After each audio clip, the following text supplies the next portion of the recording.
This is new video, new word, part 6.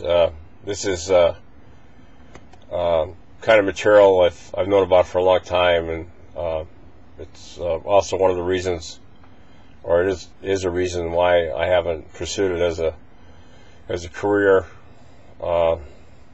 because of ethical issues. But I don't know, that maybe that might change because of the multiple paradigms in this thing. Let me explain. Okay. A while back, when I was a young man, I had a certain type of vision or trance in which I was on Earth, but I was also like in the heavens. Of course, I had to perceive there's something above me, but really could actually still be in the same room. But let's just say, for the sake of argument, it was above me. Okay. As I looked up into heaven, I saw a throne, whatever. Just bear with me. It doesn't mean it has to work this way for you. I saw myself before a throne, and then my mind's consciousness changed, and I was now up there, up before the throne. I saw myself, my body on Earth, and I saw myself motionless, as if dead when that, a trance. Okay, so when I was in this heavenly area, as it were, I felt that matter and light were somehow compressed together and inseparable. This is why I make remarks about the disallowance for where relativity wouldn't be true. So, well, I'm not professing here that I know. I'm not Einstein here per se. But in the basic, I guess, general relativity, when the angular perception, you perceive from one level. But see, those are all statements made within this fourth dimensional reality we live now, or third density. The angular perception changes when you're in the fifth density or sixth density, or let's say the second heaven, or third heaven, which I guess third heaven would be probably equivalent to a 12th density when and I'm not sure how it graduated up from there, or what the differences are from the fifth on up to the 12th.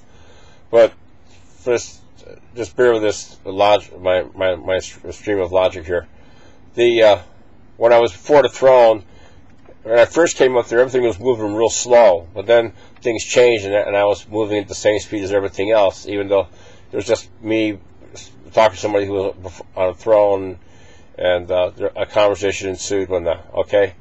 But when I looked back towards Earth when I saw a thing spinning around real fast, and I felt as if then my body, as it were, that was in this other dimension, when it came back into this dimension, I could feel as though things were like a non-compressed. It's like saying that from that realm looking into this realm, we're in this is the ethereal realm.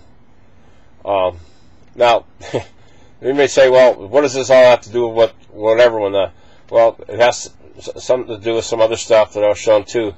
I had problems with physics and relativity models and flunked out of it, but I got shown different things, and one of the things I got shown was that light was like a sheet of glass, as it were, and every time light shone on the Earth, irrespective of the speed factors involved, what I saw was the fabric of dimension, or what I call like a fabric, wrap itself around the light. And maybe this is what Einstein's talking about when he says the time dimension thing, the fabric but the fabric that wraps around the light is in a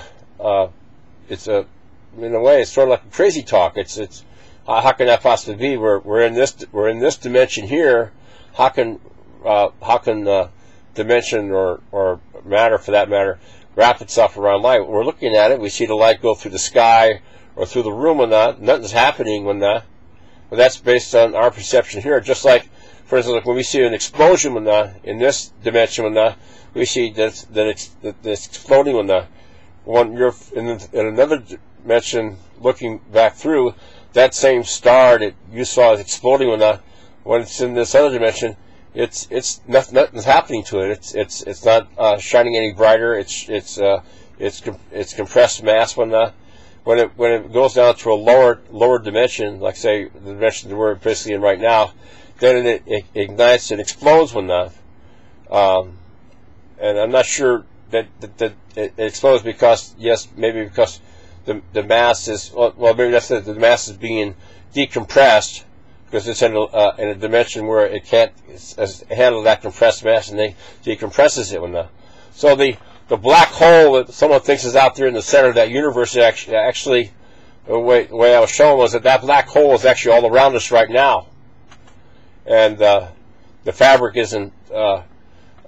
The fabric is like more like a marshmallow, and they sit there and say, well, because this mass like Earth or the Sun sits down this thing and it causes things to fall in and around and whatnot. Well, that's great, but then what holds it up from underneath when that? And maybe there's an answer to that. Maybe they're of course talking to laymen here, and I'm talking as a layman myself.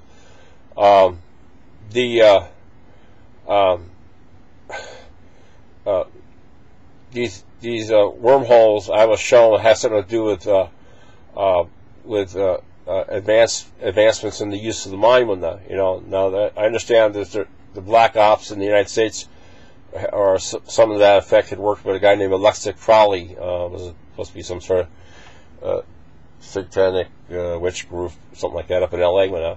But when I was checking his mechanics and what he knew about his mechanics of spiritual things, was very similar to Self-Realization Fellowship and also the School of the Prophets operation, which basically came out of Israel, which operation I work under. It's not very complicated, but the different feature of our thing is that we stay in the spirit 24 hours a day when that, and we don't just do a meditation circle. We just tune in to get a happy high on or something like that. And then Aleister Crowley, probably Aleister Crowley's operation. I'm not real familiar with the Thelema concepts. It's probably similar to the School of the Prophets, or through the auspices of someone like Elijah, who started it, and then of course there's Samuel and so on, the Shiloh and so on. I wish that, like Moses said, I wish that all my God's people were like as prophets when and that's my contention here too. While here on earth, all I can do is I can point to a door. Here's the door, you have to go through it. If I go to another dimension, I become the voice from which you need to talk to and hear while you're here on this earth when I can essentially probably be of more help in another dimension than in this dimension when because at least in that dimension, those who come to me and talk to me are desirous to find out things when and I can instruct them otherwise. In this dimension, I can't do that. Okay, I'm kind of skipping around here, but anyway, the fabric of space from the time and the light and the compressions and the relativity take on different forms and different types of understanding based on your viewing. The viewing is not just everything in this fourth dimension. Okay, I'm on another planet or another star, when I see the light, and then, yeah, that's all the same.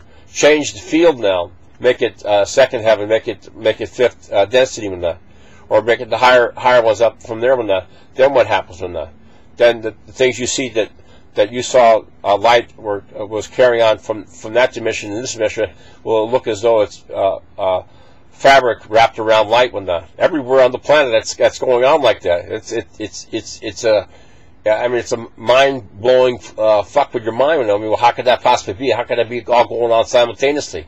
And yet, that's the other thing. It's all going on simultaneously. It's all going on. It's a solid mass but somehow it's seen through this dimension of time, which is essentially a low entropy and somewhat a reference to death when Anyway, that's enough for this. I can't do any more.